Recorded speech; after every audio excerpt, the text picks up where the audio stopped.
بلوچستان اور جنوبی پنجاب میں مغربی ہوائیں اثر دکھانے لگی۔ کراچی، لاڑکانہ، نوابشاہ، سکھر، شکارپور، خیرپور، گھوٹکی میں بارش، کئی علاقوں میں بجلی معطل۔ مولانا فضل الرحمان نے فوری انتخابات کا مطالبہ کر دیا۔ کہتے ہیں حکومت 27 اکتوبر سے پہلے مستعفی ہو سکتی ہے۔ پورے ملک سے انسانوں کا سیلاب آ رہا ہے، حکومت تنکوں کی طرح بہہ جائے گی۔ مولانا چاہیں تو وفاقی نمائندوں سے ملاقات کرانے کے لیے تیار ہوں، گورنر سندھ کی فضل الرحمان کو مذاکرات کی پیشکش۔ ادھر وزیر ریلوے شیخ رشید کا کہنا ہے کہ فضل الرحمان جو کھیل کھیلنے جا رہے ہیں اس میں خود پھنس جائیں گے۔ عمران خان 6 آدمیوں کو رہا کر دے تو ساری تحریک دھڑن تختہ ہو جائے گی۔ فردوس عاشق آوان بولی، سیاسی بونے احتساب کے شکنجے سے بچنے کے لیے یہ سب کر رہے ہیں۔ فضل الرحمان اپنی سیاست کی بقا اور مدارس کی اصلاحات روکنا چاہتے ہیں۔ فواد چودھری کا ٹویٹ۔ سب متفق ہیں کہ پی ٹی آئی کی حکومت کو اب جانا چاہیے، ہماری ہمدردیاں مولانا فضل الرحمان کے ساتھ ہیں۔ سعید غنی کی میڈیا سے گفتگو۔ نوید شاہ نے کہا، اپوزیشن کی منزل جعلی حکومت کا خاتمہ ہے، اصولی طور پر ہم مولانا کے ساتھ ہیں۔ معیشت کا پہیہ جام ہے، حکومت کا رہنا خطرناک ہوگا۔ راجہ پرویز اشرف نے کہا، بلاول بھٹو کی زیر صدارت اجلاس میں اہم فیصلے ہوں گے۔ امریکی صدر ڈونلڈ ٹرمپ کا مواخذے کی تحقیقات پر رد عمل۔ کہتے ہیں ڈیموکریٹس 2020 کے ساتھ 2016 کے انتخابات پر بھی اعتراضات کر رہے ہیں۔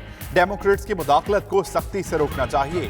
اپنی جماعت کے سینیٹر مٹ رومنی کو بھی کھری کھری سنا دی۔ مزید کہا، یوکرائن کے صدر سے بات کرنا کچھ غلط نہیں تھا۔ چین کو فون بائیڈن کی بدعنوانی کی تحقیقات کے لیے کیا، نہ کہ سیاست کے لیے۔ اور کچھ موسم کے حوالے سے آپ کو بتائیں، سکھر سمیت سندھ کے مختلف شہروں میں گرج چمک کے ساتھ بارش کا سلسلہ جاری ہے۔ بارش کے باعث سیپکو کے 300 سے زائد فیڈرز ٹرپ کر گئے۔ سکھر، لاڑکانہ، گھوٹکی، شکارپور، خیرپور، نوابشاہ، جیکب آباد اور دیگر شہروں میں موسلا دھار بارش کا سلسلہ جاری ہے، جس کی وجہ سے تمام شہروں میں بجلی کی سپلائی معطل ہو گئی ہے۔ بارش کے باعث سیپکو کے 365 سے زائد فیڈر ٹرپ کر گئے، جس کی وجہ سے شہریوں کو شدید مشکلات کا سامنا ہے۔ سیپکو حکام کا کہنا ہے کہ دوران بارش فیڈرز کی بحالی کا کام ممکن نہیں، بارش رکنے پر ہی فیڈرز کی بحالی کا کام شروع کیا جائے گا۔ سیپکو حکام کا یہ بھی کہنا تھا کہ شہری بارش کے دوران بجلی کے تاروں اور کھمبوں سے دور رہیں۔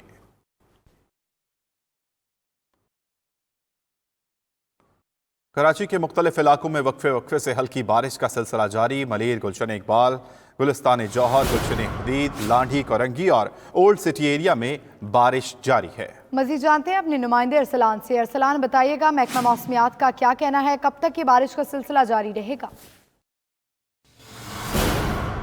جی بالکل، دیکھیے کراچی میں رات گئے جو ہے وہ بارش کا سلسلہ شروع ہوا تھا۔ کراچی کے مختلف علاقوں کے اندر جو ہے وہ بارش جو ہے وہ تیز ہلکی بارش کا سلسلہ جو ہے وہ ابھی تک جاری ہے، جس کے اندر مریر، Korangi, old city area, Gulshan Iqbal اور یہاں کے علاقے جو ہیں وہاں پر بارش کا سلسلہ جاری ہے۔ اس وقت موجود ہوں کئی آباد کے علاقے کے اندر، یہاں پر جو بارش کا سلسلہ جو ہے وہ کچھ دیر قبل جو ہے وہ تیز اور ہلکی بارش کا سلسلہ جاری تھا، لیکن ابھی جو ہے وہ بارش رکی ہوئی ہے۔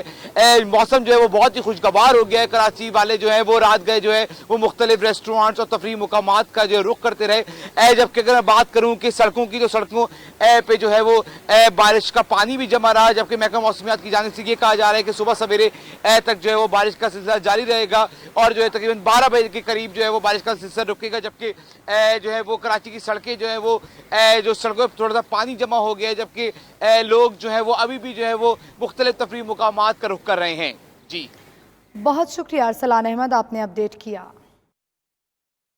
اور پشاور تھا کراچی ریل منصوبے ML1 میں تو ابھی تاخیر ہے، مگر ریلوے نے لاس اینجلس کے لیے ٹرین چلا دی ہے۔ عوامی ایکسپریس روہڑی اسٹیشن پر پہنچی تو بوگیوں پر اگلی منزل لاس اینجلس لکھا دیکھ کر مسافر حیران رہ گئے۔ ویڈیو سوشل میڈیا پر وائرل ہو گئی۔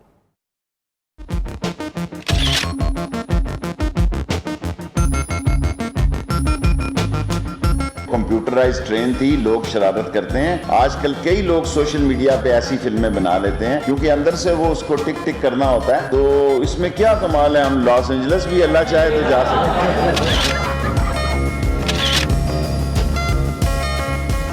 اپنے چٹخلے سے مخالفین سے چھیڑخانی کرنے والے وزیر ریلوے شیخ رشید خود نشانہ بن گئے۔ لاہور سے کراچی جانے والی ٹرین عوامی ایکسپریس روہڑی اسٹیشن پہنچی تو بوگیوں پر اگلی منزل لاس اینجلس لکھ دیا گیا، جسے دیکھ کر مسافر حیران رہ گئے۔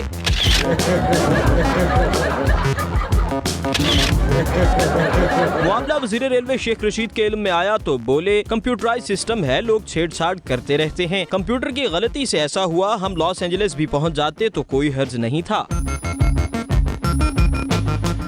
کمپیوٹرائز ٹرین تھی، لوگ شرارت کرتے ہیں۔ آج کل کئی لوگ سوشل میڈیا پہ ایسی فلمیں بنا لیتے ہیں کیونکہ اندر سے وہ اس کو ٹک ٹک کرنا ہوتا ہے، تو اس میں کیا کمال ہے، ہم لاس اینجلس بھی اللہ چاہے تو جا سکتے ہیں۔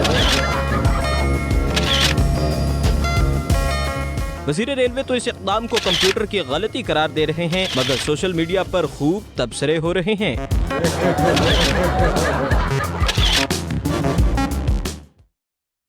اور میڈیا میں کیسے رہنا ہے اس کا ہنر شیخ رشید خوب جانتے ہیں۔ عوامی مسلم لیگ کے سربراہ نے اردو اور انگریزی میں شہباز شریف کو پیغام پہنچا دیا۔ یہ پیغام کیا ہے اور اس کا مقصد کیا ہے، آئیے آپ کو بتاتے ہیں۔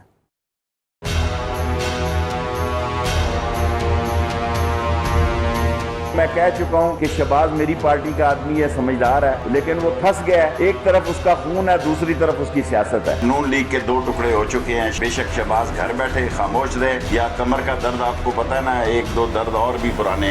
وزیر ریلوے شیخ رشید کل تک جسے اپنی پارٹی کا بندہ قرار دے رہے، آج اسی سے خفا نظر آئے۔ شیخ رشید احمد نے پریس کانفرنس کے دوران شہباز شریف کو اردو اور انگریزی دونوں زبانوں میں پیغام دینے کی کوشش کی۔ ڈبل شاہ نہیں بنو، لوگوں کو سمجھ آ رہی ہے۔ میں شہباز شریف کو بھی آج مشورہ دینا چاہتا ہوں، یا ادھر ہو یا ادھر ہو، وقت شہباز شریف صاحب ختم ہو گیا کہ you are not what you are. Shahbaz Sharif صاحب، you are not what you are, you will have to pay the price because country is on stake, whosoever is going to disturb them, he will pay the price۔ وزیر railway Sheikh Rashid نے ایک بار پھر jail سے ملنے والے mobile کا ذکر کرتے ہوئے بتایا کہ ایک صاحبزادی سے موبائل برآمد ہوا اور اس بات پر قائم ہے۔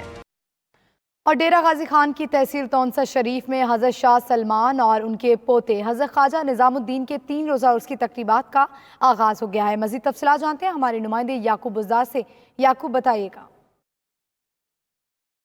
جی بالکل، ڈیرہ غازی خان کی تحصیل تونسا شریف میں حضرت خواجہ شاہ سلیمان تونسوی المعروف غریب نواز پیر پٹھان کے 176ویں اور ان کے پوتے حضرت خواجہ نظام الدین کے 58ویں عرس کی 3 روزہ تقریبات کا سلسلہ جاری ہے، جس میں ملک بھر سے ہزاروں کی تعداد میں زائرین عقیدت مند آ رہے ہیں، اولیاء کرام کے درباروں پر اپنے منتیں مرادیں لے کر آ رہے ہیں، دعائیں کی جا رہی ہیں۔ اس موقع کے اوپر محفل سما کا آج خصوصی طور کے اوپر اہتمام کیا گیا ہے دوسرے روز، جبکہ ملک کے مختلف درباروں کے گدی نشین حضرات جو ہیں وہ آج کی تقریبات کا حصہ ہوں گے۔ سیکورٹی کے حوالے سے کافی سخت انتظامات کیے گئے ہیں۔ پنجاب پولیس کے جوانوں کے ساتھ ساتھ درباروں کے جو اپنے رضاکار ہیں وہ بھی ڈیوٹی کے فرائض سر انجام دے رہے ہیں۔ جامع تلاشی لینے کے بعد ہی تمام زائرین کو درباروں کے احاطے میں داخلے کی اجازت دی جا رہی ہے۔